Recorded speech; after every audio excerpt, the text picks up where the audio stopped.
Time being 7:11, we reconvened into open session. No action taken. Please stand for the Pledge of Allegiance. Allegiance to the flag of the United States of America and to the republic for which it stands, one nation, under God, indivisible, with liberty and justice for all. Thank you. Thank you. Public participation. If you would like to speak on an agenda item or a non-agenda item, please fill out one of the forms on the back table. And please, and hand them to Tammy over here. Please indicate on the form if you'd like to speak on a certain agenda item, just indicate that on the form. And please state your name and address for the record. Dale Noller.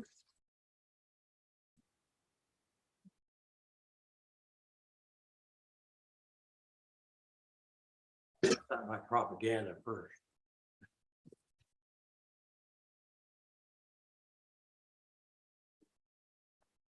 Yep, I can do that.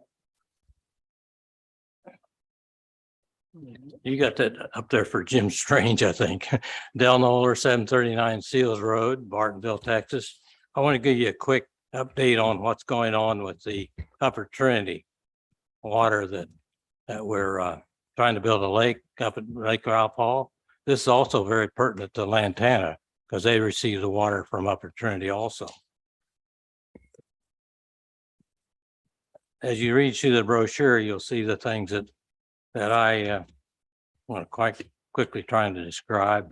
We've got the SH 34 North Sulphur Bridge pretty well completed. It's all laid down, 6,000 foot.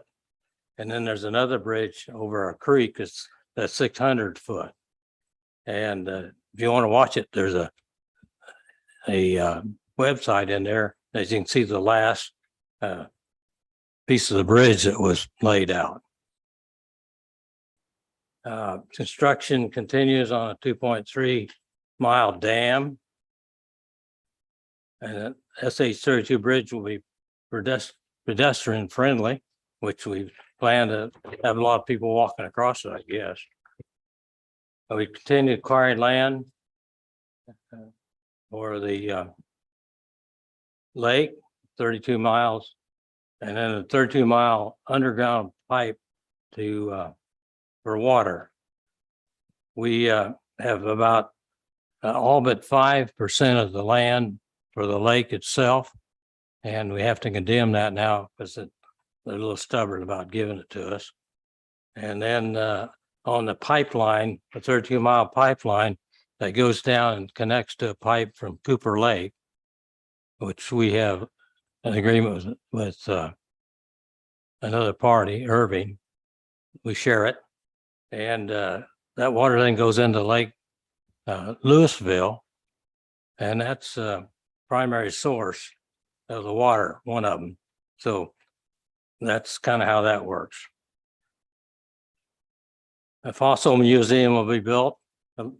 Amazingly, on that Sulphur River up there, they've been out there digging for 3 years now, about 25 guys. They dig a hole and they sift the sand and all that.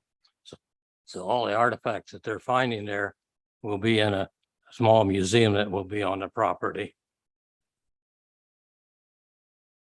There'll be 5.02 million cubic yards of dirt. That's enough to fill a football field 3,000 feet deep.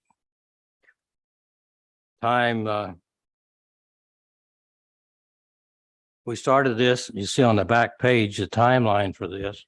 Not that the government's very slow in authorizing things. We started in 2001 and we want to finish in 2025.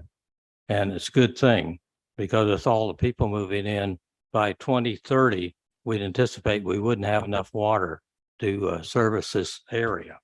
And that should hold us for another 25 years. That's the plan.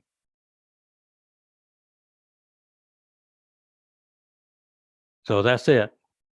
Everybody take a good drink now because there might not be any water later. Thank you, Dale. Hey Dale, on that 5%, I'd heard the number before as to how many people property owners represent that 5% on that land that's going to have to be condemned. Do you know yet? 5%.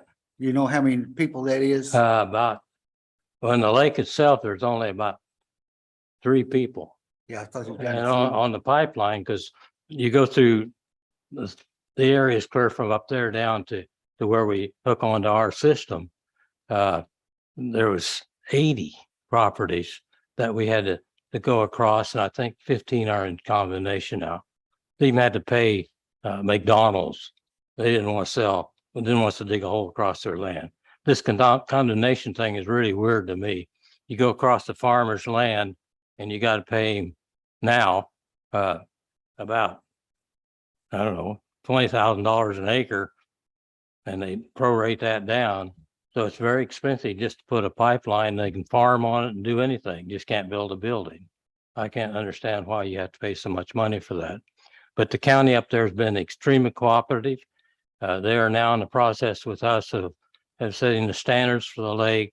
It is not a Corps of Engineer lake, so they can build down to the water. And the people there will be able to have 1 acre lots and all this. It'll be all laid out and probably go on sale. Well, before too long, as a matter of fact. Public docks and all that we have to put in. It'll be a good fishing lake. We're going to stock it with bass, and it's deep enough. And obviously it's 60 foot deep at the dam, so that's enough for fish. And so if you have any questions, Thank you. I hope I did that as quick as Jim Strange will be. Thank you, Dale. Appointed representative liaison reports, Denton County Emergency District, Jim.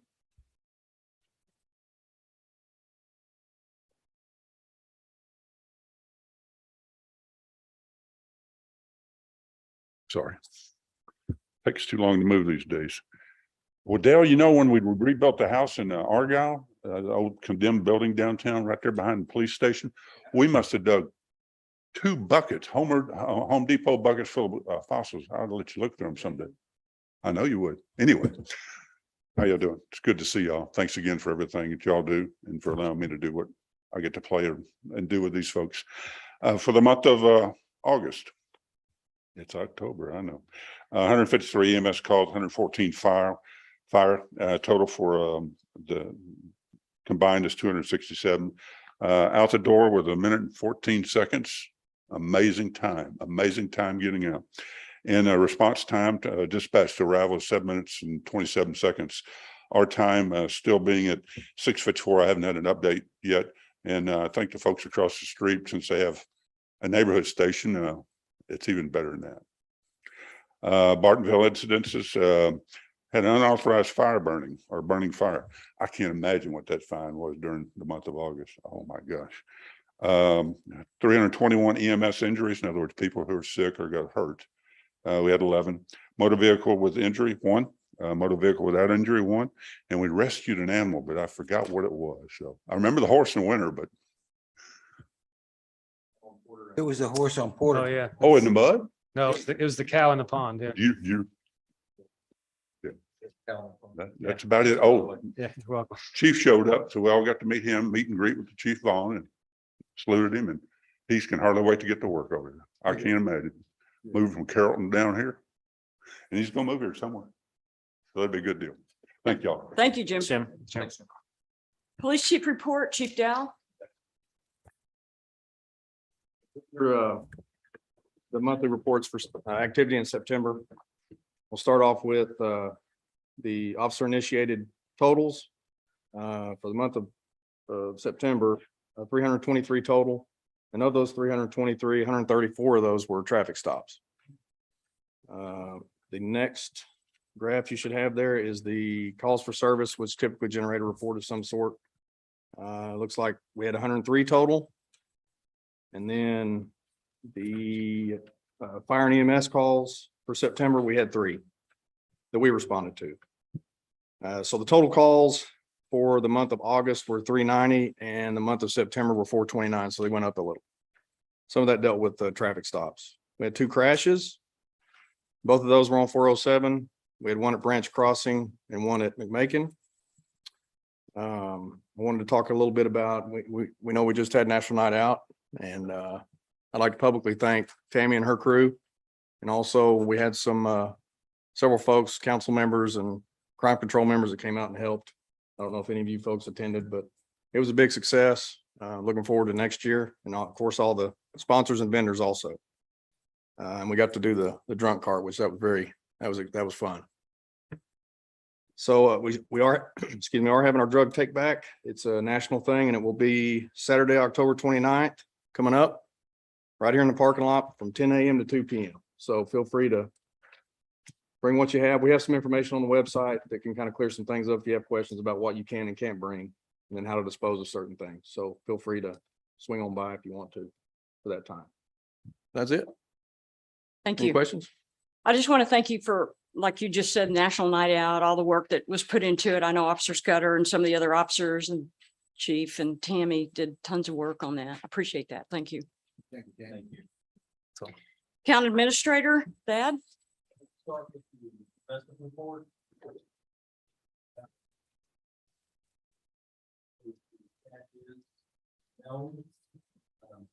See the change in balance from July to September. Again, we spent about $393,000 out of our resources. The book value is 3.7 million on the first page. Second page shows all the different types of funds except the BCDC and CCD as defined in the investment policy. Most of our cash is held in independent bank. And on this final page, you'll see that breakdown on interest. We will talk about investment policy later, just adopting that right now. During COVID, and I talked to Tammy earlier, during COVID, the bank was doing better than the investment pools that are authorized under the investment policy. We likely need to revisit that now because we're just not getting much on your money that's sitting out there waiting for projects or, use. So again, when you've got anywhere from 3.6 to $4 million in that institution, you get $2,500 in interest. I think we can do better with the public's money. So do you have any questions on the quarterly report? Sir, go to your monthly financial reports, please. These are end of year, but this is unaudited, so we will probably still see some income come in that will be booked back to the previous fiscal year. And we may also have some expenses that still need to clear the bank. So these are close, but they're still approximate. So sales taxes, we're at 103% of budget. So again, that was healthy throughout the year. And that is from the amended budget. But if you recall back in December, the sales tax projections went from 500,000 for the budget to 640. So we still outperformed that by 3%. So again, that was a healthy end of the year. In real numbers, that is $24,479 more than our budget. Just so you can talk about real numbers on what we look like at the end of the year. Property taxes stayed at 99%. Back in December, you did a budget amendment that increased the delinquent charges, but did not reduce the regular expected revenue from property taxes. If you're increasing your delinquency, typically you would want to decrease your normal collections because that's an offset. So we're about 10,000 short on property taxes. We do not expect to see any more for that fiscal year. So we'll be okay, but it's something to look for going forward to this next fiscal year. Franchise fees, we may still see more franchise fees, and we're at 153% of budget. That is $86,701 more than our budget for revenue. So we're really healthy in those collections. The other remains the grant from the development district. So that one looks at, 20%, but that is completely related to other expenditures. So that's a reimbursement grant. So we have to spend it first before it comes in. So that's why that one's still sitting at 20%. Development fees, again, those are really running healthy at 104%. I didn't do the numbers on that one. Permits inspections are running at 130%, but that's really in real numbers, that's about $4,000. Municipal court fines, that's at 107%. Again, if you look back when I first came on, we were down officers and it looked like we were really lagging for the year. And with the extra patrol hours, we have seen that gap close. So at 100, again, 107%. So total general fund revenues are 95,965 higher than budgeted. If you'll turn your page to the expenditures, again, typically we'd like to see 100% here, but we know that this has been kind of a wild year as you've staffed up, you've had interim town administrator. So administration is actually at 104% of budget. So it is 41,979 over what we had budgeted in there. Police, again, that one, we had several officers out for a period of time. There's 141,484 remaining in that budget item. Municipal courts, really close. Transfers also very close. The transfers are not actually a cash deficit, if you will, that $2,394. If you also remember during the budget process, we transfer that into another account until the Lantana grant is paid.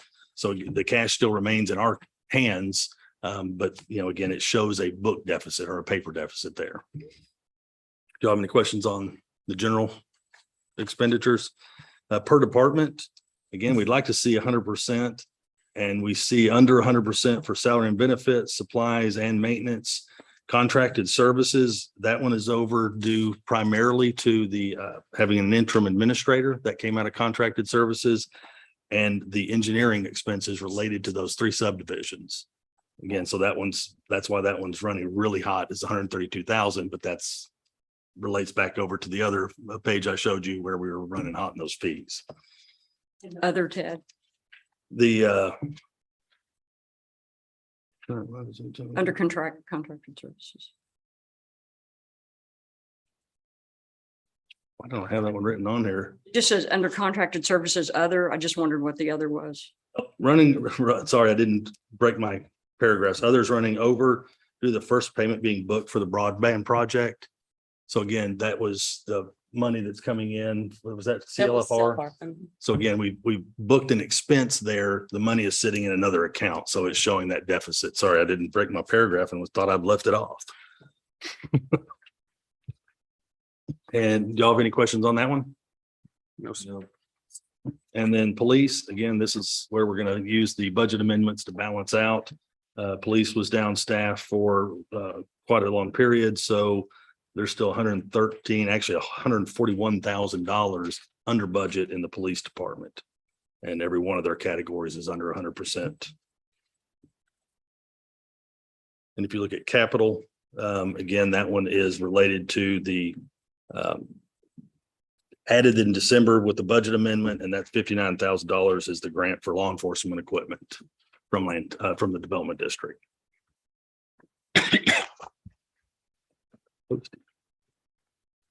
I had a post-it note that I've lost. Basically, what we're showing here is between the added revenue and although we had some added expenses, right now we're sitting at $96,000 to the good for the fiscal year.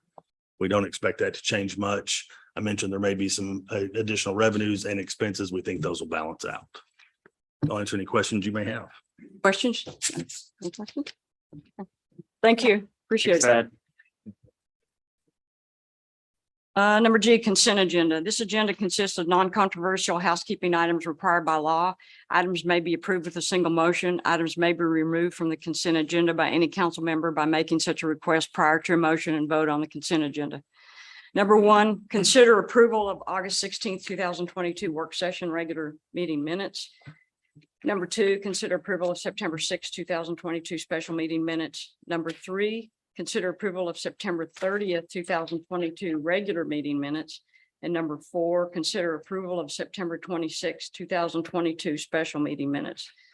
5, consider approval of professional services agreement with America's Code Enforcement for code enforcement services beginning October 1, 2022 through September 30th, 2023, and authorization for the town administrator to execute the same on behalf of the town. Number 6, consider approval of an addendum amending the agreement with the Plan of Operations Division for the state of Texas, allowing police department participation in the excess Department of Defense personal property transfer program and authorization for the town administrator and the chief of police to execute the same on behalf of the town. 7, consider approval of an agreement with William Spore PC for bookkeeping services for fiscal year ending September 30th, 2022, and authorization for the town administrator to execute the same on behalf of the town. And number 8, consider approval of agreement with MWH Group for external auditing services for fiscal year ending September 30th, 2022, and authorization for the town administrator to execute the same on behalf of the town. Do I have a motion for the consent agenda items 1 through 8? I'll make a motion to consider agenda items 1 through 8. Do you have a second? Second. All those in favor? Thank you. Consent item passes 4-0. Regular items, number 9, conditional use permit and site plan Whataburger. Public hearing to consider an ordinance amending the Town of Bartonville Code of Ordinances, Chapter 14, Exhibit A, zoning ordinance by amending Chapter 13, General Commercial District by granting a conditional use permit and for the approval of a site plan to allow for the operation of a drive-through use located on the northern side of Flower Mound 407 Justin Road. Staff report, Thad? Thank you, Mayor, Council. Let me get to my page here, sorry.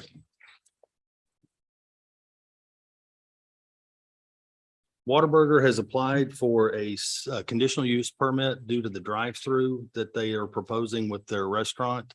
That's what triggers the conditional use permit process. As a bit of background on this site, when this specific area or this particular property was annexed by Bartonville to help facilitate the Lantana development, the town center, Denton County Development District 4, Denton County Freshwater District 6, and Denton County Freshwater District 7 retain control of most of the development processes. Town Council has site plan approval and zoning, in which the CUP falls under. So again, I had to do a lot of research between P and Z and tonight to understand all of those peculiar things that are related to this site. I've never worked with a developer where you had all those overlaying districts. So again, the applicant has applied for the restaurant. It is a 3,751 square foot single story building on almost 2 acres. Total parking count, this is related to the site plan, which has been reviewed by the engineer. Total parking count provided is 50. The minimum required for our site plan is 38, so they've got 12 additional. The drive-through begins as 2 lanes and continues as 2 lanes, and this meets our stacking requirements, which is a minimum of 5 stacking spaces. They are currently providing 22 with this site plan. And the 2 proposed menu boards with speakers are located on the north edge of the building site. So again, this has been reviewed by town engineer and myself as far as the site plan requirements as they relate to ordinance 411-06. And again, that was related to the town center development. The P and Z summary, again, they had a public hearing as required. They held the public hearing and during that process, some things came out, some concerns about noise and security. So they recommended the following to the council. 1 is 1 peace officer for the drive-through business if it is open between midnight and 4 a.m. on a Saturday or Sunday. The menu speakers at the drive-through shall not exceed 2 feet in height. The menu boards at the drive-through location shall not be pointed towards Blanco Drive. Trash receptacles shall be placed at each drive-through location at each exit, and no outdoor music is allowed. And again, one point is the CUP rides with the site. So this is not Whataburger specific, it's drive-through specific. So if Whataburger were to build and leave, these same conditions would apply to whoever moved in. So again, it's site specific, not restaurant specific. P and Z did vote, as its mayor mentioned, 5-0 at the October 5th meeting to recommend on the council with those conditions. There is a representative from Pape Dawson here. It is not Matt Maley. Sorry, I can't remember. Is it Keith? Kevin, sorry, Kevin. So we do have someone from the applicant here to speak as well, but I'll answer any questions you may have. Okay, applicant, please.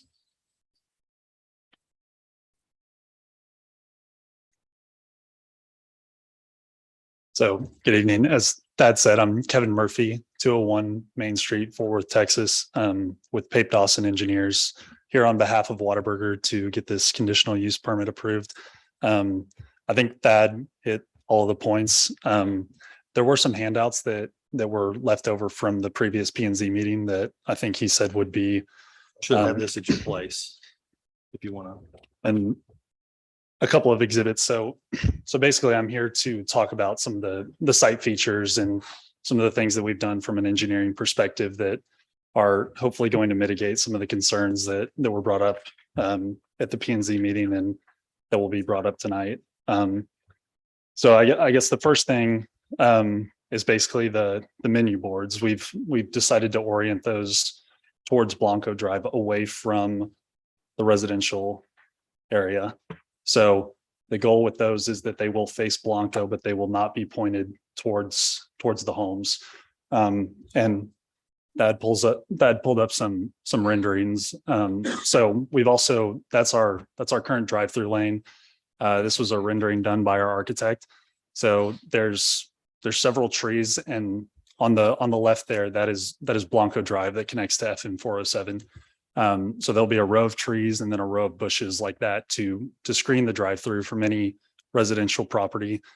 We have a pretty significant berm on the back of the site that will block the Whataburger from the golf course and any homes that are within that area.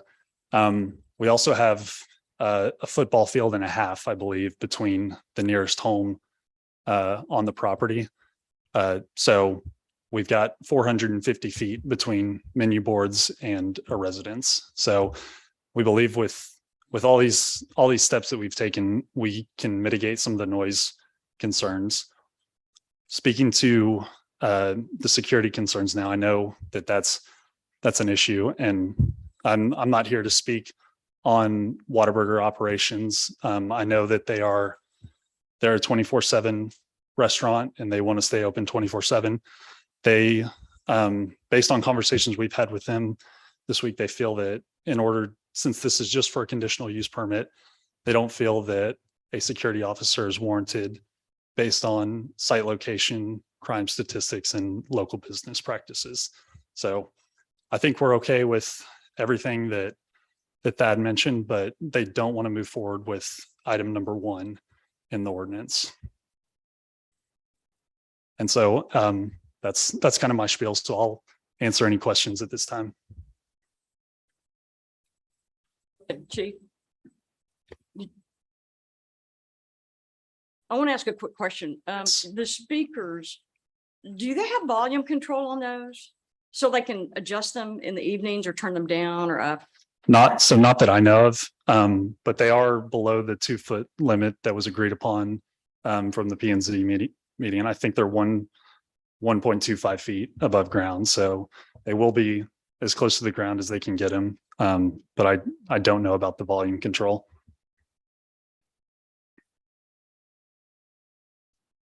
Anybody else have any questions they'd like You to? mentioned that these speakers were going to be pointed toward Blanco Drive, Yes, sir. So because on the conditional use permit, according to planning and zoning, they recommend to the menu board that the drive-through location shall not be pointed towards Blanco Drive. Towards the Right. east? towards the residential area, because Blanco wraps and then connects into 407. So the goal is to point it away from the residences. So I think maybe that's just some words that we need to amend in the ordinance. The goal is to not point it towards the homes. I want to make that clear. Yes. Councilmember Crandall, can you, thank you, sir. Sorry, your 24/7 hours operation. Do y'all close the interior of the store, say between the hours of midnight and say 5, or can you always go in and out of the doors on the facility? So not that I know of, as far as I know, and this is just from the perspective of a customer, that it is open 24/7. So that Okay. includes the, That's what I was thinking, but I didn't know if there was any differences in different locations. So, So the Not- dining room is open 24/7? yes. yes, ma'am. Side. Okay. Can you shed some light onto the thoughts behind not wanting to provide any security? So as far as I can understand, from the discussions I've had with Whataburger, they have their own separate operations department that kind of handles this, but they typically only provide security. Or Whataburger specifically will typically only provide security at a location if they feel it's deemed necessary by crime rates or location of the site. So based on the town of Bartonville location, obviously this is a very safe place to live. They don't feel it's necessary to provide a security officer even during the after hours from midnight to 4 a.m. And they're basing that on their local crime statistics and sort of local business practices within the area. Ask the chief to Yeah. question. In a minute. Anybody else have any other questions for the applicant? No? Okay, thank you. Appreciate it. We may have more as the time goes on, but right now, Yes. thank you. Yeah, I'll be back up. Okay, we're gonna do the public hearing. All right. Time being 7:42, the public hearing is now open. We're gonna keep the comments to 2 minutes, please. Jim Strange, I think we're gonna do the people speaking in favor first.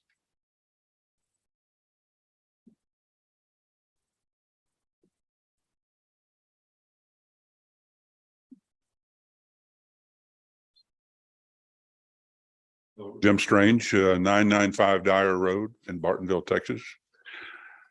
Thad, you did a good job covering everything I was going to cover up at front. Just want to make one thing specifically clear, and I'll jump down two of my paragraphs. Reason for the hearing: request for a conditional use permit to allow a drive-through use window only. That's it, for a conditional use permit.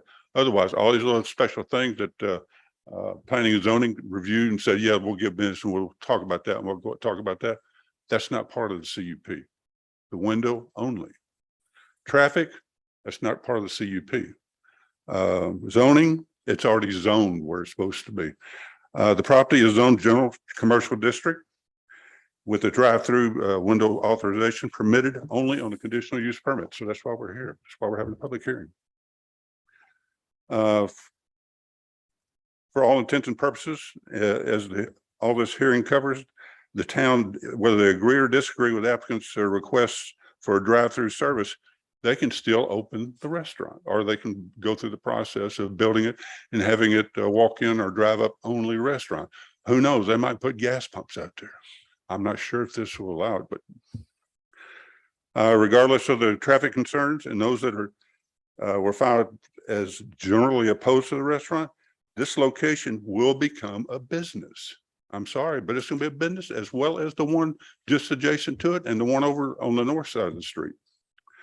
If Whataburger or the nationally known company is attempting to build here doesn't build, it's going to be something. It's going to be a body shop. It could be a hookah lounge. It could be a go-kart racetrack right there. It could be a dollar store. It could be a Goodwill thrift shop. Heck, it could even be a massage parlor. These are all legitimate general business purposes. And with that, and since we've given 2 permits already in the past 18 months, I support granting the CUP. Thank you, Jim. Kevin Murphy, did you want to speak again? Just please state your name and address, please. Kevin Murphy, 201 Main Street, Fort Worth, Texas. And I think Jim said it pretty well. I agree with everything that he said. So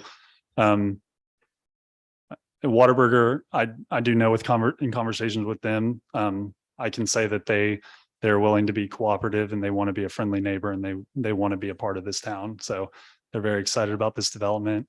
And as an engineer, I can just relay messages, but we're going to try and do our best to make it a good site that is not an eyesore. So. Thank you. Mhm. I wanted to also mention, we're about to get into everyone that wants to speak in opposition. I wanted to also mention that we did have 2 online submissions that were in opposition.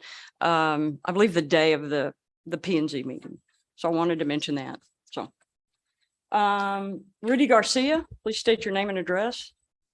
Rudy Garcia, 9740 Blanca. I've got a copy of your original 380 agreement. And where you state that the permitted by right uses are banks, furniture stores, offices, personal services uses, retail uses, including a grocery store with beer and wine sales, restaurants, and a water tower. Restaurants are defined under your chapter 2, section 163, and drive-throughs are separated on 163A. It's not just a window, it's a drive-through. It can't be a restaurant. But you are voting to change what is approved by land use on your original 380. So I've heard before that y'all don't have the right to stop things. You do. As far as the speakers are concerned, I consulted an acoustician. Okay, he laughed at the idea that the speakers without a berm or a thick hedge would do anything against the cars. If anything, they would be accentuated. And I am the first house, and I can hear the little speaker on the wait button when you try to cross the street. So I know for a fact you can hear that. We're not asking to stop development. We're just asking for some responsibility in how it's done. You say that menu boards and speakers shall not face the public street. That's your chapter 13. It's right here. I've got a little drawing that shows where the speakers face our homes and where the berm is not in place. And there is no hedge. There's nothing in writing that says they're going to do it. When the P and Z asked about that, they answered as it would be a swell, not a berm. Say, when they asked what traffic was like, somebody said they were going to put in a second driveway, but it's still not on paper. So all we're asking is the things that are being promised, things that you already have written down. Thank you. You're welcome. Thank you. Mr. Tim, I believe. Please state your name and address. Good evening. My name is Steve Tim. I live at 9451 Blanco. And I'm just up the street from Rudy. I'm a 30-year golf course architect. I design and plan master plan communities all over the country. And there's not one that has a 24-hour fast food restaurant at the entrance of a private golf club community like ours. It's never been built that way. Why? Because they're not compatible, period. And I know that in talking, I've lived here now almost 2 years. And I don't think there's been any outreach from Whataburger or Quest or anybody with the community to find out, okay, what can we do to be a good partner and install things? So if it's going to get built, there's a couple of things on the site plan. Could you put that site plan up briefly? The picture at least. I know at the end of Blanco going towards it on the left, the sidewalk in front of the last house in the corner stops. If we want to walk to Dickey's or any of the restaurants there, you got to walk in the street. To get there, there's an area for that sidewalk should be connected from there over to the 407. And there should be probably an 8-foot wall because that's the only thing that's going to stop the sound. And landscaping, but the site plan needs to be adjusted and there needs to be our input as how that might mitigate what we see and what we hear. We were at the CUP meeting the other night. The lady that sits where the mayor is right now said something very disconcerting to us was when we talked about the traffic problem on Blanco.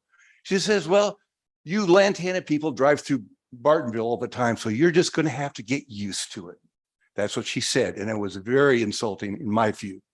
So anyway, I would like to see the site plan amended and look at some of these things like the 8-foot wall, the sidewalk, and maybe limit the time of operation, close at midnight.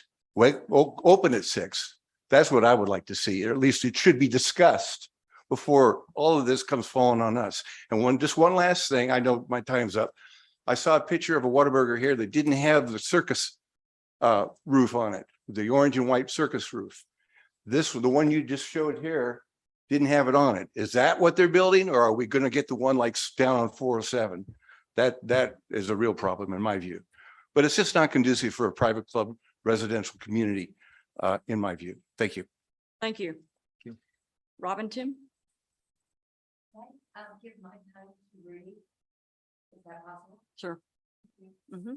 Pretty guys again, I just haven't put in Mongo, so again, there's been just kind of a repetition of what you guys hear and what gets installed.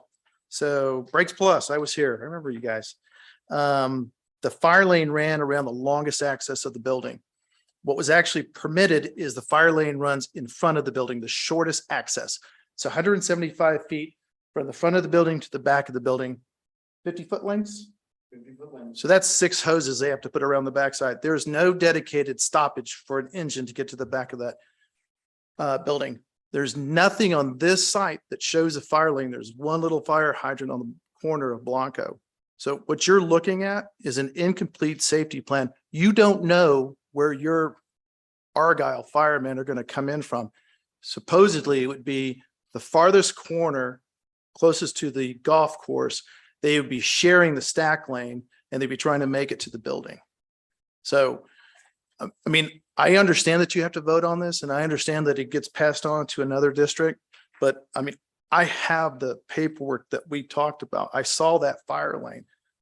It's obvious that the developer wants to connect the back part of that. But as Brakes Plus stands right now, you can't get an engine in and turn around. So there's nothing saying that there's any consideration for that. The second driveway would go a long way in helping an engine get in and out off of 407. But again, that's not drawn. And until a developer puts it on paper and makes that application, he's not obligated to do it. I mean, he said he's going to put great landscape in it, Brakes Plus. There's not even a L sheet on the permit.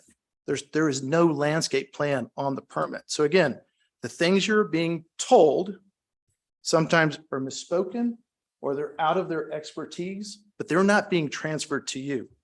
Our frustration is that we're saying it, it's not being heard, or it's being trusted that somebody else will take care of it. Thank you. So, Thad, we did get approval from the fire department, correct? Yes, sir, Mayor. Okay. The fire district 1 did review this and approved it. Okay, so the fire district did approve it. Okay, thank you. Robin Householder, did I pronounce that correctly? Sorry. Robin Householder, 9347 Blanco Drive, Lantana, Texas, 76226. My concerns are very similar to everyone's, but mine more are specific with safety and the traffic that's going to be increased on Blanco Drive. I represent 3 other families right on Blanco Drive who are concerned about the safety of their children walking to and from school. The traffic is going to be there for their taquitos in the morning. And we don't have anything against Whataburger at all. We don't have anything against commerce. What we have it against is the ability for them to be able to put that in there with increased traffic and the security risk 24/7 on Blanco Drive. My theory is, I mean, is there a study been done on the traffic increase on Blanco Drive? If there is, there should be. Has anyone contacted the Denton County Sheriff to make sure that the Denton County Sheriff understands the increased traffic that they're going to have to maintain on Blanco Drive? That's part of it. You know, some of the other things that I just don't understand, I did some research on it, but Texas code states that a drive-in restaurant cannot, or a drive-through restaurant cannot be a nuisance to neighboring communities, residential communities. What represents a nuisance? I mean, the fact that the noise, the smell, the trash, the traffic, the congestion, the traffic buzzing up and down the private 25-mile-an-hour street. What's going to be done to make that a safer environment for us? We all bought nice homes there. We feel that it's a nice environment. We don't care. I mean, I don't care about Whataburger. I'm a fan. I mean, don't tell anybody, but what we do care about is the safety of our families and our children and the traffic on the street. And that's it. Thank you. Daryl Kane? Sure. John Reese, is it Reese, I believe? John Reese, 9420 Blanco. It's the Safety, security, traffic pattern concerns. We've got a school, elementary school on one side of Blanco. On the backside, you're going to put this Whataburger there. It's going to be a nightmare for us. We've seen increased traffic patterns since Blanco was built out. I bought in 2010 when it was just a cul-de-sac. 2 years later, they built out and built all the homes that these folks live in. But we've seen increase in traffic pattern from people even coming through Lantana from other neighborhoods to get to the shortcut to Kroger. So I can imagine the increase in traffic and security and safety issues we're going to have with the Whataburger on the other side of the street. I'm okay with the dollar store and all that, because they have certain hours where they don't operate, but something running 24/7 is going to cause a lot of concern here for our residents. Thank you. Charles Newber. Charles Newber, 410 Jackson Circle, Lantana, Texas, 6226. I'd like to pass these out if I may.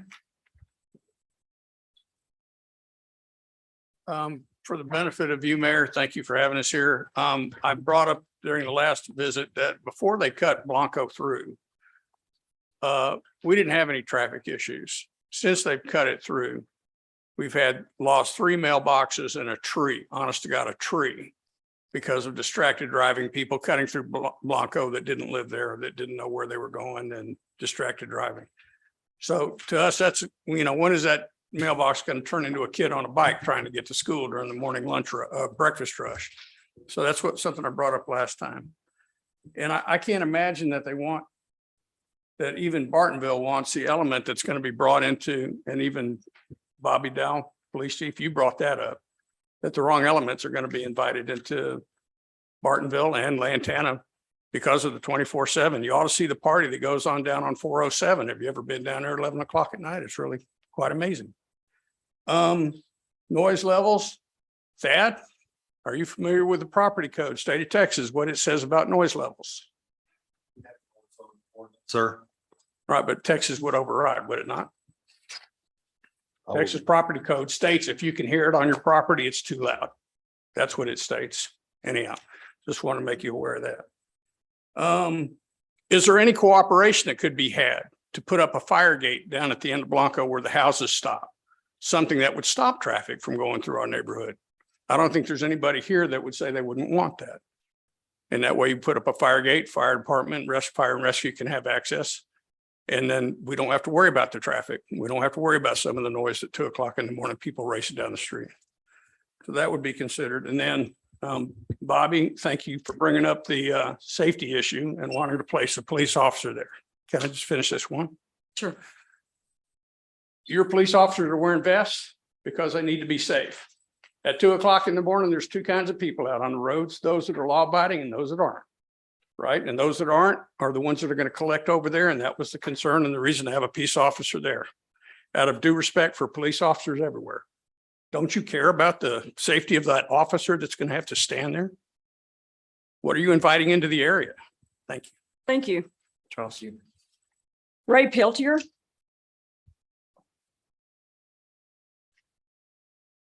My name is Ray Peltier, 431 Copper Circle, Lantana, Texas.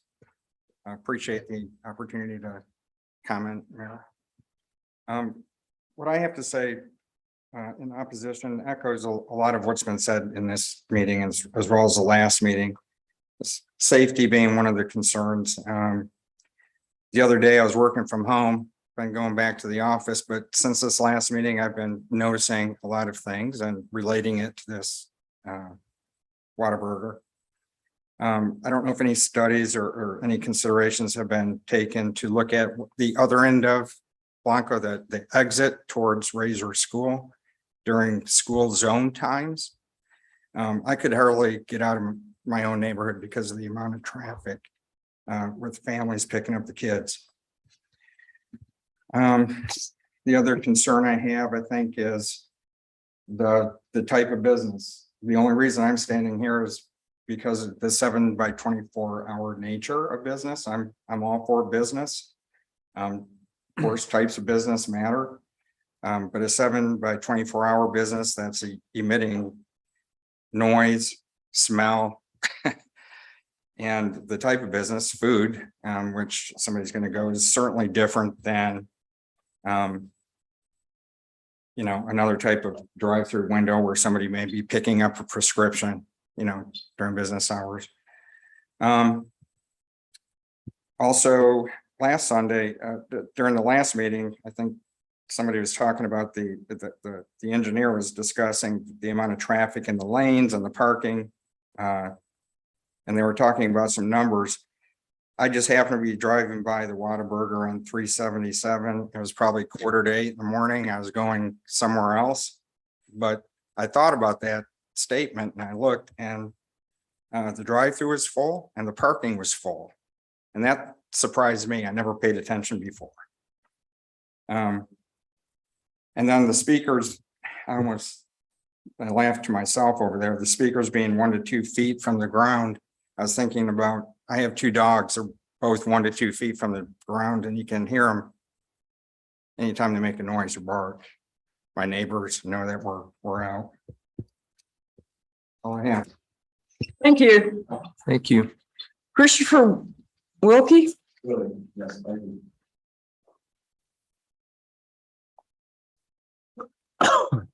Christopher Willie, 9130 Blanco Drive. I stand here tonight as a father of 3 who lives directly on Blanco Drive. So the traffic patterns through the neighborhood obviously concern me significantly, and I'm actually the homeowner that lost the tree and his mailbox to somebody on a bend coming through Blanco Drive. So I'm representative of the concerns on the low traffic side that will only increase with the additional Whataburger. So I second Charles's recommendation for consideration for some sort of fire gate to slow traffic through there. This is the only business that I'm aware of that would have access, ingress, egress to a residential road. All the others face and ingress, egress off 407. That would greatly reduce the traffic as well if they didn't have access to Blanco Drive, because all the Lantana residents living north will find the path of least resistance going south, and that would be through our neighborhood. So would really express the concerns that are there. And with the school itself there as well, on any given night, the cars park in front of my house, those kids walk up to the school there. So any more traffic through there would just endanger not just my kids, but the kids that attend EP Razor. So would like you guys to take that into consideration. Would really appreciate it. Thank you. Thank you. Linda Newber?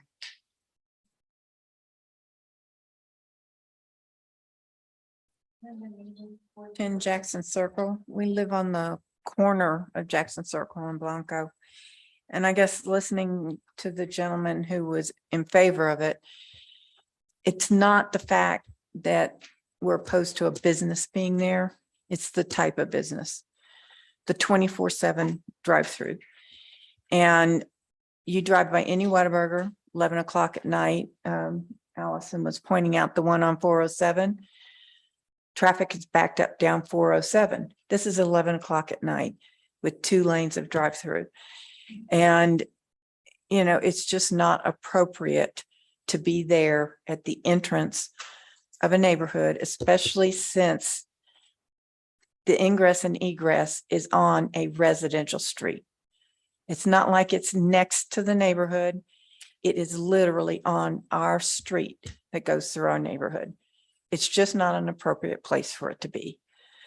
And, you know, there's lots of places around here that Whataburger can go find to build that doesn't come into our neighborhood. Any of those other businesses in that strip don't have that activity, and it wouldn't impact us. So that's our concern. And the other thing that really, really bothers me is I feel like nobody cares. Nobody cares what happens to us, our neighborhood, our children, because we're not residents of Bartonville. We're not residents of Argyle. And I just feel like nobody cares. And that bothers me a lot. And people in Bartonville should care about us because we're neighbors. And we don't have a police force that can come and sit on Blanco and catch those people speeding. Thank you. Daryl Kane?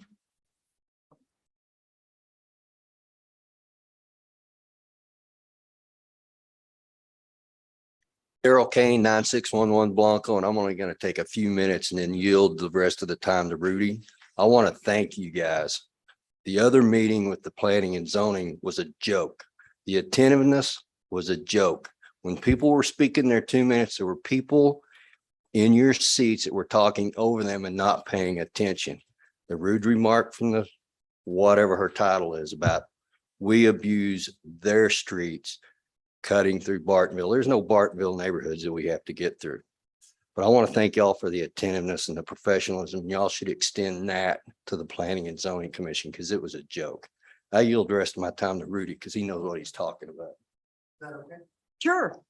Rudy Garcia, Blanco. So I'd encourage you to talk to Waterburger about putting in a pollutant capturing unit or collection unit, a PUC.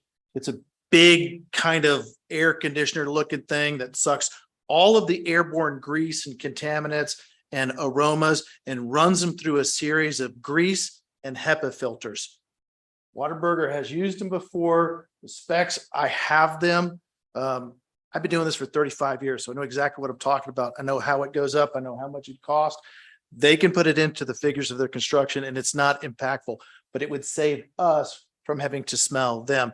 And someone said a wall, that would be great. They're never going to put a wall in front of them. It's going to kill the view from the street, but you can put the wall on the other side of the development. I don't care if I'm the house. I don't care if I'm looking at a wall. You know, we can put anything in front of it, just something for the light pollution, the noise pollution, because no matter what they say, those menu boards are facing me. Those bakers are facing me. All the drunks coming are facing me. The headlights are facing me. When I get up on Saturday, because I work a lot, just to have one cup of coffee at my house, I'm going to hear everybody's order. Okay, thank you. Thank you. Would anybody else like to speak that hasn't yet said any? Okay. Time being 8:08, we'll close the public hearing.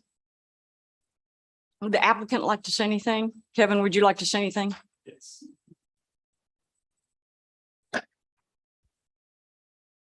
So I guess I just wanted to offer some clarifications because there were some things that were brought up that I probably didn't do a good enough job explaining during my opening comments. But I guess if we can pull up the renderings again.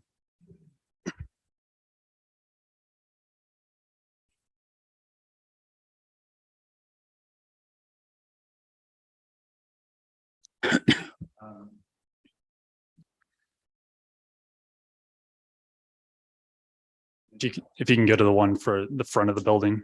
Yes. So I've seen several of these go from the ground up as a project engineer working on these. I can attest that this is from the architect. This is the building that you were going to see. I mean, I can't verify every single detail, but generally this is the building that will be built. There's not going to be the circus roof, the orange and white stripes. They don't even have that in their prototypes anymore. And then, so there was along this side, so that I did say something about a berm. So there is no berm on this side of the drive-through. You'd be correct. That is a swale along there, but it will still be a row of bushes and a row of trees like we show. The berm is on the north side of the building that blocks it from the golf course. And I think that's in the last rendering. So yes, this is from the north looking south at the back of the building. So that berm right there, the slope is a little exaggerated, but that's where the berm will be. Regarding the sidewalk issue, that stops, because I think it was brought up that the sidewalk stops just short of the development. So those adjacent tracks to the west of our site, those are somebody else's property. So I understand the concerns about the sidewalk not extending, but that would be on the responsibility of whoever comes in and develops those lots to the west. So it's just not our land, so we can't do anything related to the sidewalk. So y'all Can can't, we- sorry, the public hearing's over. Thank you. I think there's another layout that shows the overall one. I think it's in a separate PDF. It's like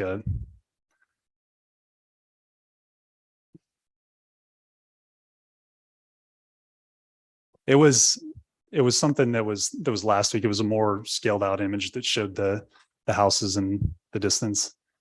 But if we can't find it, I can talk from this. We will have sidewalk as shown in our plans. So what's shown in our plans will be built. That's what's been approved by the city engineer. That's what's been approved by the town of Bartonville. So that's what will get built. There's nothing that we're going to try and deviate from during construction. And then I think there was another point about a second access point. There is a second access point. It's just not on our property. There is an access point to 407 that is part of the overall development. Yep. And this development has been in motion for a long time, but I know that there is some traffic study that they have done specifically for our parcel. It was not required, so we did not do a specific traffic study for Whataburger, but there has been one that has been done for the overall development. I just don't have access to it. As Thad mentioned, the fire plan has been approved. And then I'm open to talking about any pollutant capturing device that would be available. I will absolutely bring that up with Whataburger. They do use grease traps. So the pollutant capturing unit is not something that I'm familiar with, but it's something that we'll definitely discuss with Whataburger. Kevin, excuse me, did y'all Yes. originally have the speakers on the back on the east? Yes, we originally did. They were originally facing the back. And then we moved them to try and orient them away from the homes. Okay. All right. I just wanted to ask about that. And I guess it's just typical that where they would fall, they would face the residential developments. So we moved them from our typical prototype drawing in order to get them away from the homes. So I guess we consciously made that decision, trying to orient them away from the homes. So, and I guess regarding security, I definitely understand the concerns. I take them very seriously. But as the engineer, I can only speak to the site specific elements. Okay. So. All right. Thank you. Appreciate it. I'd like to go into executive session. So time being 8:14, we'll convene into executive session, please.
Okay. towards Blanco. Is that, what do you guys think? Say all that again, because. We were talking about the speakers being pointed towards the golf course instead of towards the road, Right. towards Blanco, towards That's- the golf course where the berm is. Right. But it's just moving the speakers. You're not saying to move the menu boards or anything, correct? I'm not sure how a vehicle would approach the menu board if if the speakers are facing northeast. And the menu. Speakers would be first, then the menu, you have to have the menu boards and speakers go together, I would think. That's what I would think too. Yeah. So that island where these are currently located would have to move to the backside of the building. Okay. Kind of how they were originally, I thought. That's what it sounds like. Yeah. I guess what P and Z had mentioned. That's what their statement was. So we could get the rendering up. Ed, does that make sense? Not sure how to word it. Okay.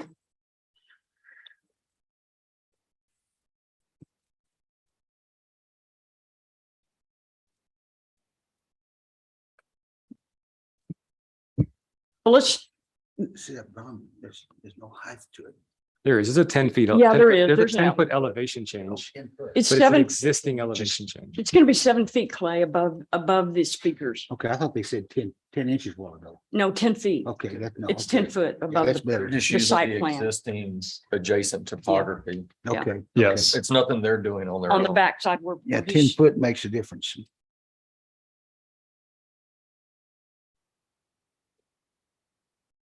Can you show them up there, Kevin? So right here, what I'm pointing to, this is elevation 653. So if you look at our building, like our proposed contours, we're at, I don't know if it's called out on here, but we're at 644. I think the finished floor is just above 644. So we have approximately 9 to 10 feet from where the building sits to the top. To the elevation, to the height of the elevation. Yes. Mhm. As long as the speakers are on the back of the building parallel. Right. And so just so I'm clear, what you're saying is you want them Yes, moved over here facing. the golf yes. The course. berm, yep. Are y'all okay? Is that good for you guys? Mhm. And just so y'all understand. Look at this. It's this way. This is your berm here, so this is how your higher elevation, when you get to this point right here, it's gonna start sloping off down this way, going from 643 right in here to 641 or 645 to 641. So it's gonna drop 4 foot from here to here. So the high point of your berm's about gonna split that building. This will be your high point right in here. Which would put those speakers 2 foot lower than the height of the berm. Now, you're still gonna have a pretty good No, but rise. if it's I mean, 4 foot it's gonna rise be and 2 six foot back, 2 forty-five foot from top of the berm. here, and you said the low point of the building is 644. So can we go to the grading plan? I think it should be, And I think. yeah. Yeah, it's about 640, right here next to Blanco. It should be 2 more down or 0.1, I think. Yeah. is what you're looking C8 or for. C8.1. Keep going. That's C7. There's 7.1 to 8.1. I think it's C8 then. C8. Yeah.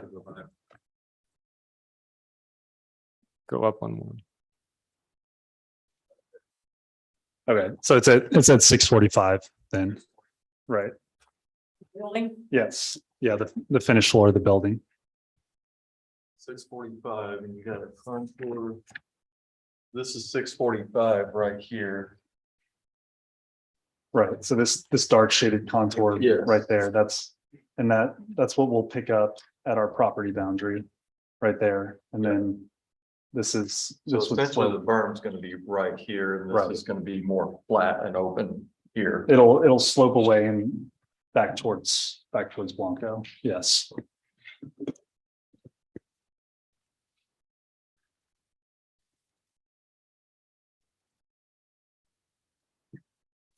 Did you want to ask any more questions about the berm or the, So to be clear, from a landscaping perspective, you're not adding any landscaping features to mitigate noise from the speakers. So, Aside from the bushes and the trees, which I understand. yes, yeah, There was mention of a berm, a built berm, and you actually was an image that you showed of an exaggerated angle. you right. Mentioned, but that's not being added. There's nothing that's being built. We're just utilizing what's currently there to our advantage. There be foliage on that? There, It's off property. They won't have any obligation. yeah, what's on property, there will be landscaping, but what's off property, no.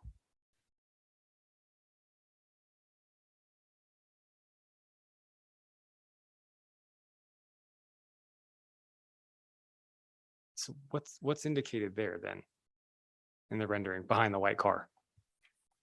That's, and this was done by our architect team because they do the 3D modeling. So they based it off of the drawings. It's not exact. It was more of a visual representation just to get the talking point across. So yes, what's here is slightly exaggerated. What I spoke to earlier about the building, that is correct because that's from our architects. But we're just utilizing the existing topography behind the site.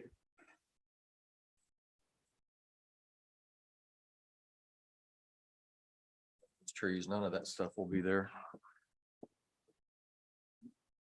I believe, I don't know if we have the landscape plan in that set of plans, but there's landscaping on site, and I can't speak to what's back there because I didn't. It would be the last page of the package, or second to last. Got some trees. There are trees in the. Yeah. So On the little piece that's yours. right. So what's on our property, we will install, but offsite, it's whatever's currently there. so are you okay with pointing, again, I was just looking at the P and Z summary, meeting summary here. It says that the menu boards in the drive-through, the speakers shall be not point towards Blanco. Right. So you're going to move them towards the back. Well, that's something that we can take to Whataburger. What I came here with was that we were going to amend it to say they will point towards Blanco, but they will not face the residences, because that was what we understood was wanted from previous sessions. Good. That was from the DRC meeting. Not from P and Z. That was not from P and Z. P and Z wanted to basically follow the ordinance and not amend it with the CUP and have those speakers face away from Blanco. Because again, the ordinance currently does state speakers for drive-through shall not face public street. Right. But again, in our DRC meeting, there was discussions about this might be better and reduce noise. But again, when you start talking about a berm, again, it's probably better to face it towards a berm. As Councilman Crandall pointed out, that's almost at grade.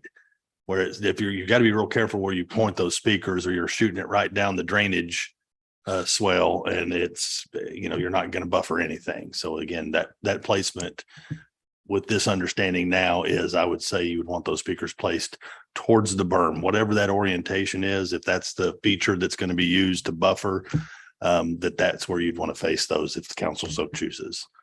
So that would be a more true easterly. Yes. Would that be something y'all would want to do? Face it towards the berm? This needs to be at the rear of the building, facing towards the golf course. The golf course is too open to interpretation because it's a big golf course. Okay. So I would think that it's parallel to the back of the Southeast or building. west.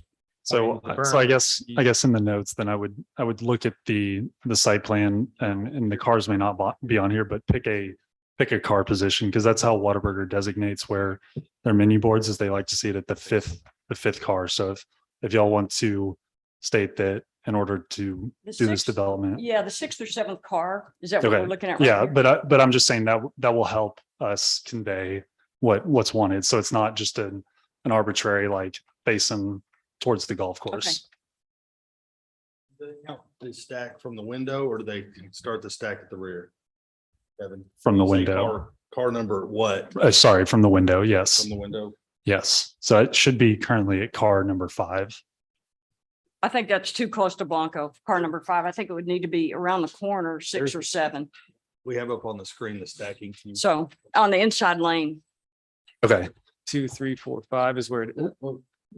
Sorry. Yeah, 6 or 7 minimum on that inside lane, so that it's Is, not. is out that towards how we Blanco. would designate it? So that you guys understand what we're talking about, or is Yes. that, okay? yes, and Is I can't speak, I'm not a lawyer, so I don't know how it needs to go into the ordinance, but I'm Yeah. saying like, if you want to give notes to Whataburger, then we can take it to them and say, if they want to build this, then it needs to be at car number 7 Right. on the Great. drive-through. That's exactly what I was gonna ask next, is our lawyer, if that's language we can include, if that is clear enough. What do we call the site plan that we're looking at? It is called You want- site plan submittal package for Whataburger, and it's sheet number C7.0. Which this is Which- the full set. Yes, and Same stuff. which is the site and dimensional control plan. If we want to designate that. All right, so we have the speaker issue figured out and the berm issue at this point. What about, let's go to the first one. The first recommendation here was the officer, the security. Let's talk about those a minute. Yes, no, yes, And I heard safety mentioned a lot in the meetings tonight. So I'm listening to the feedback, and safety is a concern. And if we go forward, I think, we should be proactive with something like this instead of reactive. I agree with that. okay. So the recommendation from P and Z, an officer midnight to 4, actually starting Saturday and Sunday, which would be Saturday morning from midnight to 4 and Sunday morning, which is Saturday night. Okay. And the menu boards, we've already talked about that. Shall exceed no more than 2 feet, correct? Yes, Okay. we're fine with that. Everybody okay with that? Okay. And we just talked about the direction they're going to be pointed,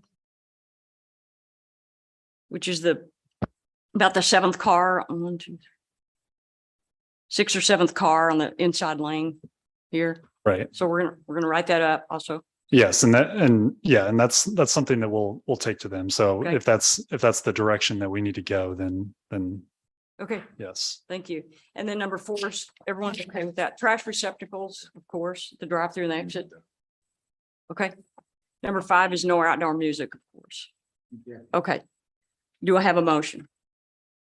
Do we need the language for the placement specifically stated in the motion? What I have written is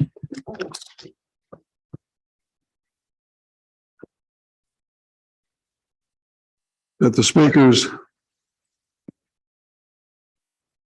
shall point to the golf course where the berm is at the rear of the building towards the golf course at car locations 6 or 7 shown on the site plan number C-7.0 Put it on the inside lane, because there's 2 lanes there. inside. Yeah, because it's a shorter lane and the other one's longer, which puts it onto Blanco. 6 on the short and 7 on the long. Mm, 1, 2, 3, both short. 6. Okay. Yeah, it'd be 8 on the long lane. 1, 2, 3, Yeah, 4, 5, 6. That would be 6 on the short. Okay. It's right there at the corner. Well, So, it's position 6. 6 or 7 would be better. If they could do 7, it's further back. All right. Car location number 7 is shown on the inside lane. Perfect. And so I have a question. So regarding the security officer, is that something that y'all are going to carry forward from P and Z? Yes, So sir. so Well, I you need guess, to vote first. okay, right. But I guess to move forward without that, I know that I just want to state that is the preference, that we move forward without that clause in the ordinance, because at this time for just a conditional use permit, we don't feel it's necessary.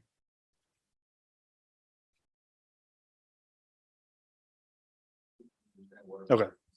I just want to make that clear. Okay, thank So- you. And from ours, the safety and welfare of the People who are Yes, gonna be around there is gonna be our priority. yes, Let's- and yes, and I completely understand that.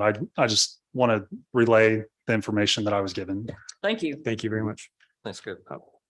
Ed, I do have one more concern about the language and the placement of the speakers. The orientation towards the golf course is still very general to me. He's got car 7 on the inside lane. Right, but you could do car 7, point it towards the golf course and go right into that gully and hit the green of whatever. Car 7 towards the golf course, pointing towards, is that what you're saying? That's what he had said a minute ago was car 7 pointing towards the golf course. It needs to be oriented towards the berm. And we need to give them a cardinal direction to face I believe I said that. towards the berm. Point the speakers toward the golf course where the berm is, or in the direction of the berm.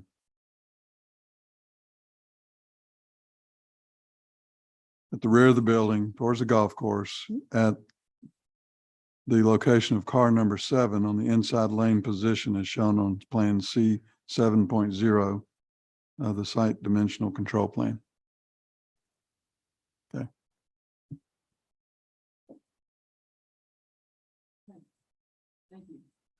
Did we say that the existing landscape burn will be shown on the site plan?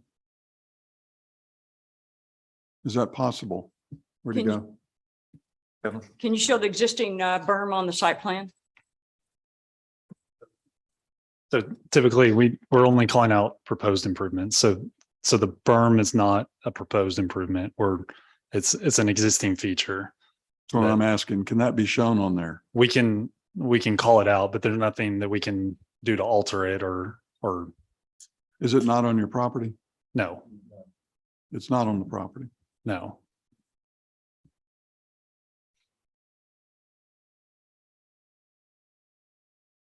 I think it would help to have it shown on there. And by shown, because we do show it with the grading features on our grading plan. And typically on a site plan, we just show elements that are proposed respective to the site and building. About the grading plan, you're talking about the elevations you and Scott and Keith were just looking at. Yes. Okay.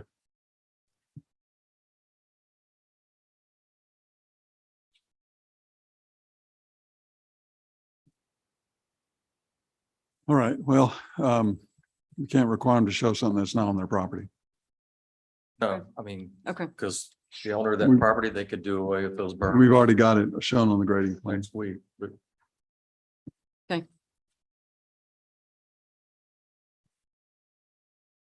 Are we ready to make a motion?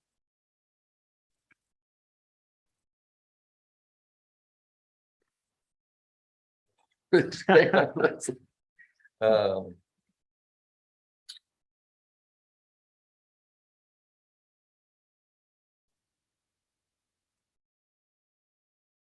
All right, Ed, you may have to help me a little bit on this as we go, but I'll make a motion to approve the site plan and the CUP for the Waterburger.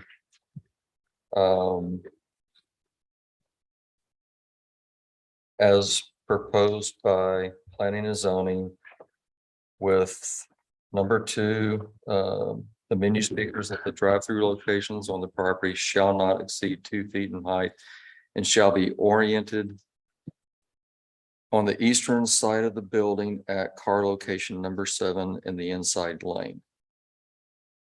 Did I say that correctly?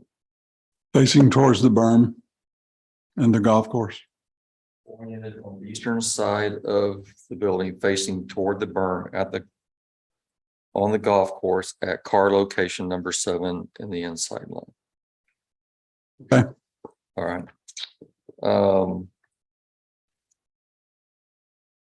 That shall also go for the menu boards as well, right? They go together. Yes. So Yes. The number 3. Yeah. So the menu boards at the drive-through locations on the property shall not be pointed towards the direction of Blanco Drive, but shall be oriented on the eastern side of the building, facing the berms on the golf course at car location number 7 in the inside lane. Essentially the same language you use for number Exactly. 2.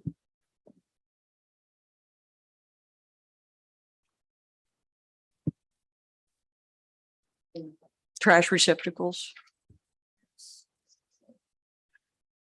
Trash receptacles shall be placed at each drive-through location and at each exit. And no outdoor music shall be allowed on or coming from the improvements. What about number 1? Police officer? Yeah.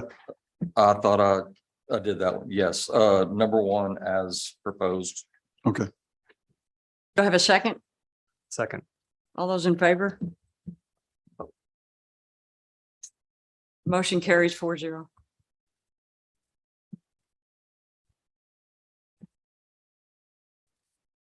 Thank you, Council. Sure. Okay, number 10, Sorry. discuss, consider and act on the safety recommendations, traffic ad hoc committee staff report. Thank you, Mayor and Council. Back on in July 19th, y'all appointed a ad hoc traffic committee to look at safety issues and cut through traffic and other issues related to such. That committee began meeting August 15th. Basically, they came up with their purview is improving road safety for Bartonville while taking into consideration emergency services needs. Several meetings were held, and as those meetings concluded on October 11th, a recommendation was made to council. Those recommendations include, and I'm gonna use the mouse. Y'all want me to point up here, or y'all want me to use a mouse? You don't see okay? Starting with the biggest items, the recommendation is for 8 new stop locations.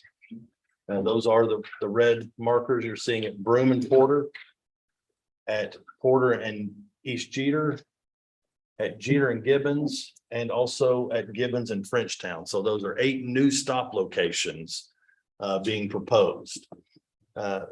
As part of that, and you look at your recommendations, 8 stop sign ahead signs would be erected as well in advance of those, so that people knew that those new stop signs were coming in.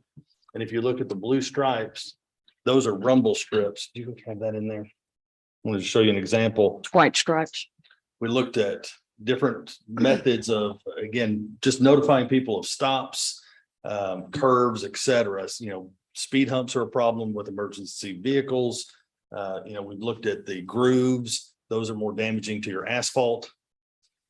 So this was the recommendation, and these are basically heat applied. We would not apply them to areas where we're going to have our road construction going on, but we got quotes to do 30 different locations. So if you'll go back to that map for me, that's what those look like. So again, you've got them in ahead of the new stop signs that we're talking about. We're also talking about putting them on right in front of the curves. I'm sorry. The S curve. The S curve, cheater. So again, that's what those marks are, those markings. We're also talking about putting the chevrons on these corners. Those are the Reflectors? Yeah, reflectors, not on the pavement, but those yellow reflectors you see as you go into those hard curves. To help with, again, safety through that area.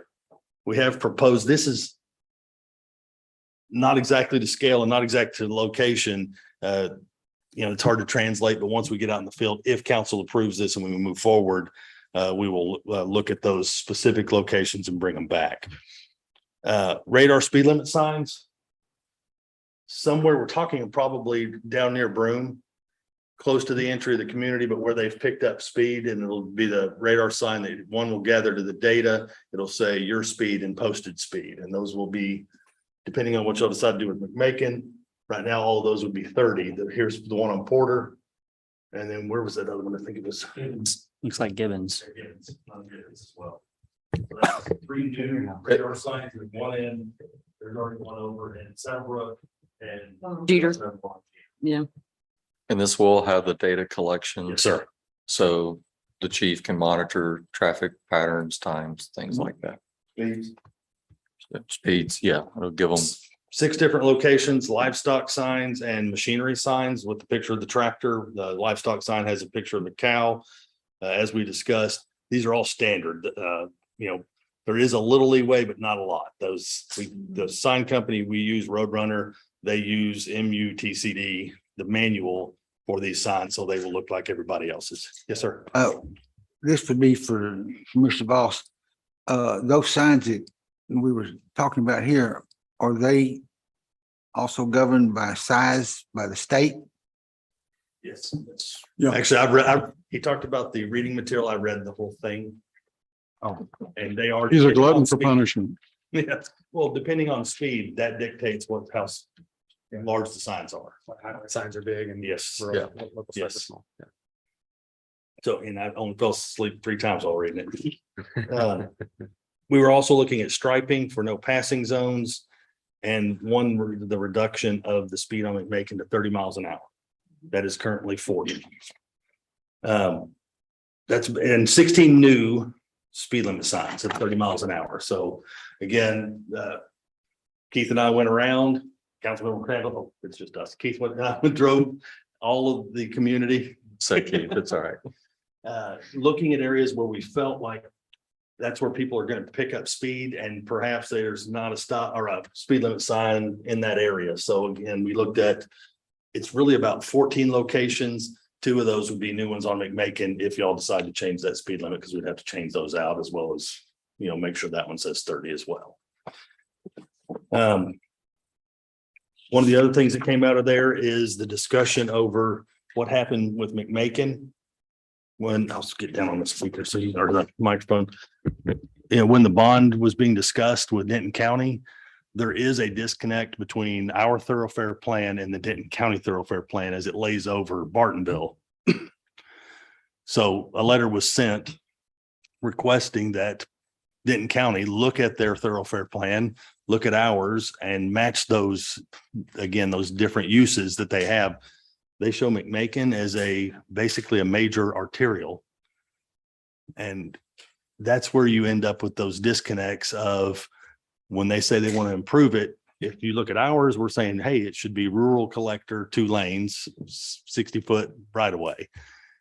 You look at theirs, it's a much wider right of way. It's 4 lanes. It's got a median. So again, we're going to follow up on that, but we are requesting that ours be used as the primary for that.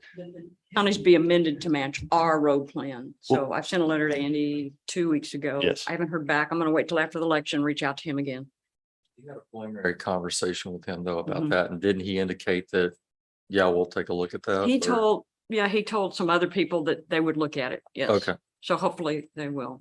Read their thoroughfare plan. It says it looks at the other communities and it takes those into account, but sometimes that doesn't actually translate to the paper.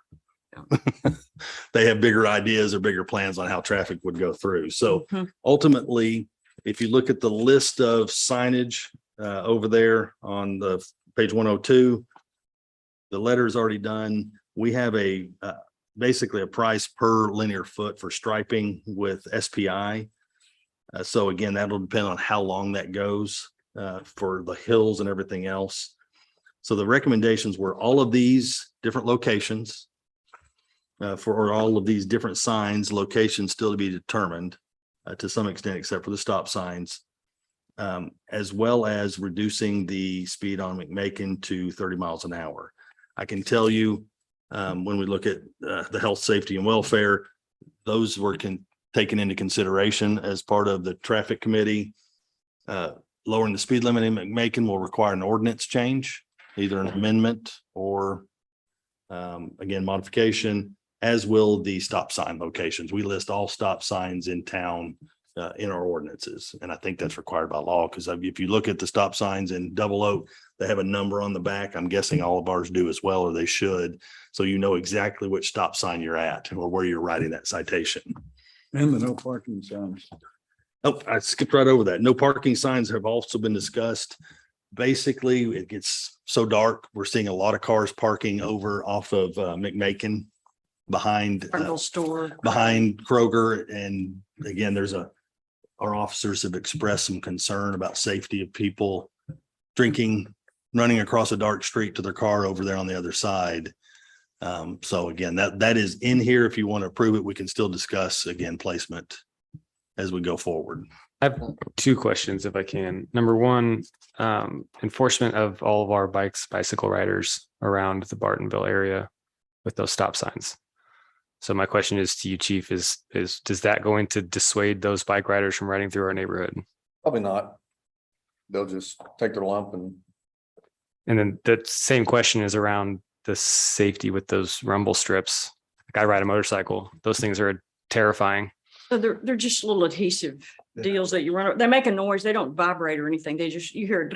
They're about a half inch tall. They're not even. Have you ridden they're those? just- At a Harley, and I They're will tell you just- that you feel every inch, every Yeah. percent of an inch. I'm sure you would too on your bike, right? I mean, Maybe not. I've never run over anything like that, adhesive stripe.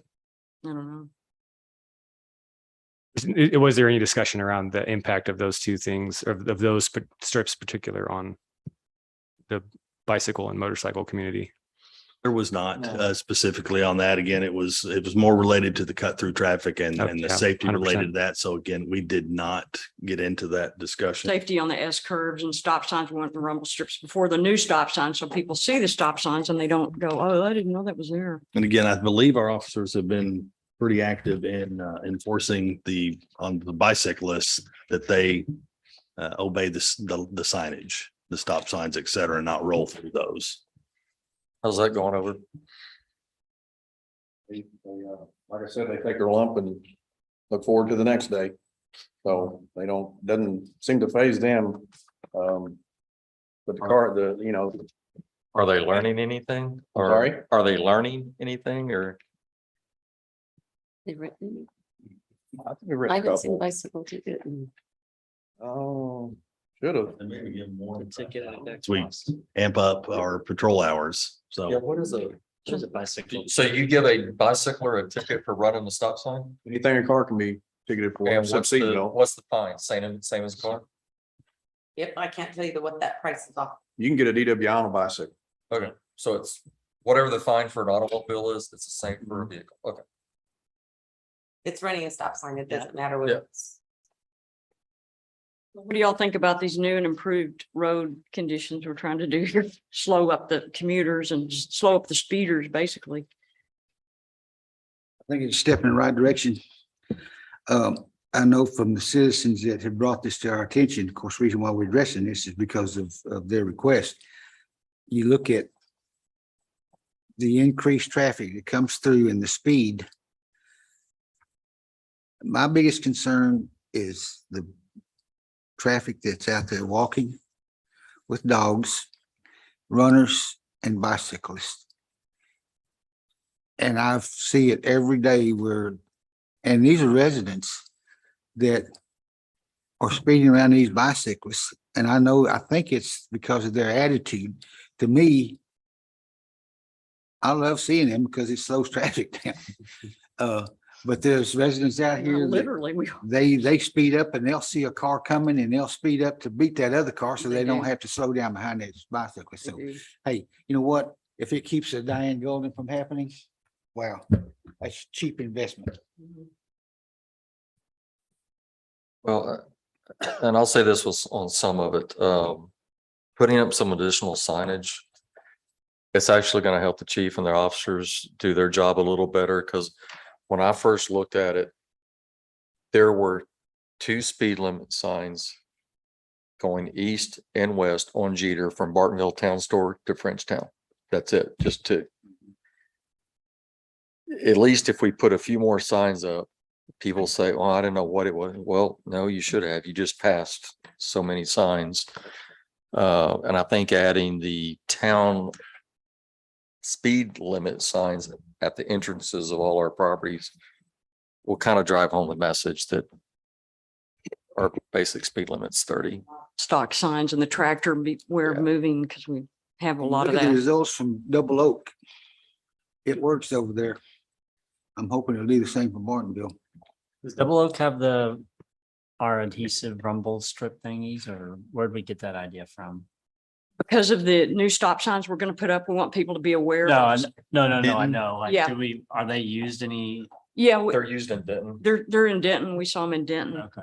We went and ran over them. Yeah, we actually went and not on a Harley or a No. bicycle, I but we drove did go over run them. over They do make a little bit of a noise. That's all we could tell. from on a the car. Yeah, but that's all. I mean, it's, You can listen, probably- it's incumbent upon the rider to ride on the road, so I'm not gonna. I drove over in my truck. Go I didn't crazy even about feel it. the It's been first that. set. The second set, I felt they were probably a little bit worn.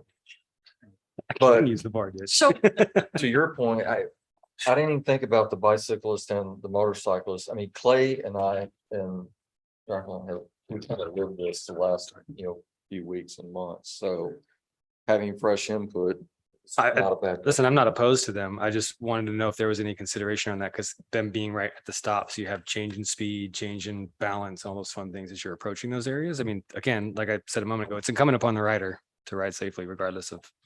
Those would be placed within the standards of the manual. There is distance back, because I remember the ones we ran over in Denton were back from the stop sign. So again, they're not right at the stop. It's to let you know that it's coming. So you should not be on a hard break as you're coming up and run over those. Even better. They're close, but they're not right there where you're gonna make a stop. We do have them at some of the 90s though. And again, we would look at the manual, so we wouldn't want to put those on the 90s. Those would be far enough back in the 90s again, to remind you that you need to be going whatever that speed is through the S curve, not in the curve. And the strip would only be in the direction of travel. So Yep. it's not going to go across the whole road at each Right. of those points. But the one on the strips on, is it Haskell or what was the street in Denton? Hobson. Hobson, yeah, Hobson Lane. As I recall, they had about 100 foot from the stop sign was a set, and about 200 foot from the stop sign was a set. So you go hit, and then, And we're just talking about one set for each stop sign, not two sets. yeah. Awesome. I'm in. Everybody okay with that? The other discussion pieces were, and Ed had to remind me, the new subdivisions that already have final plats. The discussion did not make it into the traffic committee, but if y'all wanted to set specific speeds in those 3 subdivisions, Hudson Hills, Eagle Ridge, and Trifecta, y'all could recommend to staff to take those actions and bring that back, that ordinance amendment back as well. Pardon me. Speed limit changes. Yeah, the speed limit change is going to require the ordinance amendment no Mhm. matter what, right? Yes. For making. So even if we approve all of the signage, there's still going to be a separate return back to this. For the council stop for signs stop and the change or the set speed limits in those subdivisions and the change on McMakin, if that's y'all's direction. So again, you're not voting to do that tonight. You're voting to direct us. The vote would take in the signs, but the direction is on the ordinance for Ed to begin working on, if you so choose to do so. Everybody okay with that? It's great work. Thank you guys and gals. It's great. It's a lot more than what I was expecting. And it's a lot. It's good. I think it's really good. Actually, we were all kind of afraid it was we started putting everything together and we thought the dollar amount was going to get way, way Too up much. there, but he's done some preliminary pricing. We think that we can get there with this. So Budget amendment would be the next item. If y'all approve this, it is projected to be about $70,000, and we would need to amend the budget from fund balance, and it's available. We can take it from COVID, or would we street fund? That money's not. Okay.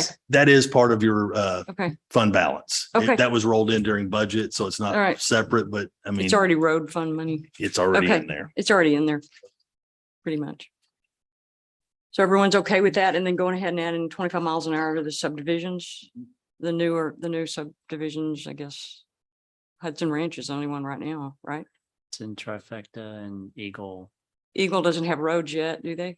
They have a final plat. Yeah, okay, so we can do that one too. You can do that one as well. We Okay. wouldn't do Deer Hollow because they don't have a final Yeah, plat yet. okay, that's great. Hudson Hills. Eagle Ridge and Hudson. Eagle Ridge, Hudson Hills, and Trifecta. Okay, Estates. those 3. Okay, do we need a motion? I need a motion. Anybody want to make a motion? Here, I'll take a crack at it. I would move to approve the recommendation by the ad hoc committee and direct staff to bring forward ordinance revisions and bid items necessary to implement those recommendations, including the speed limit changes in the Trifecta, Hudson Hills, and Eagle Ridge subdivisions with the idea of the health and safety of welfare for our town. Second. Second, all those in favor? Motion passes 4-0. Cool, thank you. Number 11, discuss and consider approval of ordinance amending the town's budget for the fiscal year beginning October 1, 2022 and ending September 30th, 2023 as adopted by the ordinance number 735-22, providing for adjustments to the general fund and the street improvement fund. Staff report that. Mayor and council, again, with the action you took on the previous item, it shows right now your fund balance. Again, this does not touch the $1 million that was set aside for streets, that category. This is just from your savings account, if you will. This doesn't touch our reserve fund either. This is fund balance. So again, we're showing a current fund balance of 362, 322. If you decide to do the transfer to the general fund and into signs and banners, you will still have a fund balance of 292, 322. In addition to your reserve fund and your road fund as well. And that we approve it. An ordinance amending the town's budget for the fiscal year beginning October 1, 22, ending September 30th, 23, as adopted by ordinance number 735-22, providing for adjustments to the general fund. Seconded. Okay, all those in favor? Motion carries 4-0. Thank you. Number 12, discuss and consider approval of resolution accepting the town's investment policy. Tammy? Included in the packet is the town's investment policy that was created in 2019 when we got the 2019 tax note. And after we reviewed this policy a few months ago, Ed has reviewed it. We don't recommend any changes, but when we were reviewing it, it needs to be reviewed annually. So this is an annual review, if you will. There are no changes. So the motion be to accept the policy as is, and we'll bring it back forward every year for review. I'll make a motion to approve the resolution accepting the town's investment policy for fiscal year 2022 to 2023. Second. All in favor? Motion carries 4-0. Thank you. Number 13, discuss and provide direction on town issued cell phones and emails. Tammy? So this item is on for discussion for the town council wants issued cell phones. And if you wanted to make emails available to the boards and commission members, you just want it planning and zoning or all the boards. It's however you want to direct staff to set that up. I don't know if we exactly, depending on the number of phones and emails, that we would just fix that if we needed to amend the budget in the future, but there's probably enough in there at this time. I think cell phones, go ahead, Ted. There is sufficient funds. Okay. and fund balance. I think cell phones for town council members, if you want a town issued cell phone. And I think at least P and Z should have town issued emails so that people can get in touch with them on their voting issues or whatever. That would be for. Who would be Because the they don't have, provider? huh? Who would be the provider? I think they're using Verizon for, Okay. or no, it'd be town issued. It'd be a town email like we have. Yeah, no, I'm at the phone. Oh, Oh, Verizon's who Verizon. they use, I believe. Okay. Emails would be email. Verizon Town- goes P and Z. all over. Adjustments, right? Well, The board of adjustment meets as needed, so Yeah. I don't know if So that's just really a P&Z. board that'd be P&Z conducive. yeah. Or the Community Development Corporation, but I know that it's been requested a few times in the past to have P and Z, but we could. set that Yeah, up because they don't easily. have any way to get in touch with them. So they'll end up trying to call their cell phones or they'll call us and say, we need their Make sure cell. we didn't need. Yeah. Groups. Yeah. 600 per month per. No, person? it's that's $600 per month for, Yeah, I don't understand. it's everybody, the typo. Scrivener's error. I know P and Z, it'd be a benefit for them because I've had people ask about Yeah. contacting people, members on P and Z, and I won't give out phone numbers that if I have them, but if they have the count of the towns, and that'd be perfect for them. Set that up. Are you gonna do place or just their name or? We'll look into that. Okay. See how we can, it'll best Okay. work for records retention and All right, it's how we can, each council member is a place. So if Okay. somebody in the middle of the year resigned. let's Okay. Say, for example, Harry Otto, it's H Otto at Planning and Zoning. And I'm gonna talk with Agent IT to see what they best Okay. recommend. All right. So you could just get rid of that and add a new one. But I've got to pull the information and retain those emails for the Okay. retention period. okay, So whatever is the best suited for us to do that. I'm sure Perfect. get some assistance with that. Our We know an go IT to guy. IT audio visual guy. So if we want a cell phone, do we just tell you or how do we do that? Just let us Okay. know and we'll add it to our plan. Okay. So is there You don't need a action motion. required This from is this? direction. No, you don't Okay, need it's to just take direction. action. Just Okay. give us directions to set that up. And then if we need to take any other formal action with the budget or amendment, I'm gonna we'll bring wait. that forward. I don't want to get one. I don't know about you, Yes. Matt. I will as well. So we have two that we know of right now. And y'all gonna, others think about it and Be- let us know. Might be helpful for if Mr. Roberts wants one, since he can't obtain town email on any of his devices. Probably needs one too. So, but that would be, well, I can send an email out to each of you, and then you could just Perfect. confirm with me in writing. Okay, That way, then I'll have the list. okay. That sounds good. Any other questions or anything? But did we direct you enough? Is that? That was Okay. direction, well understood. Perfect.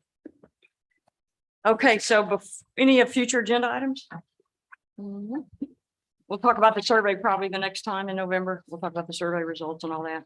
So before we adjourn, I would like to wish Council Member Phillips a happy birthday this week. His birthday's Thank you. Thursday.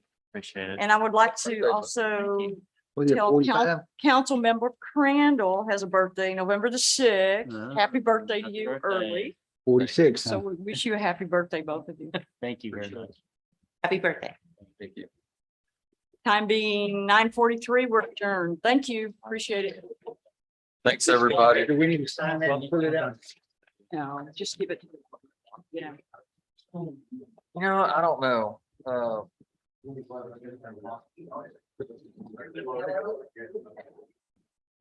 Think so? Thank you, Chief. Over Yeah. $400 I don't know. Down in the morning and everything. Appreciate it.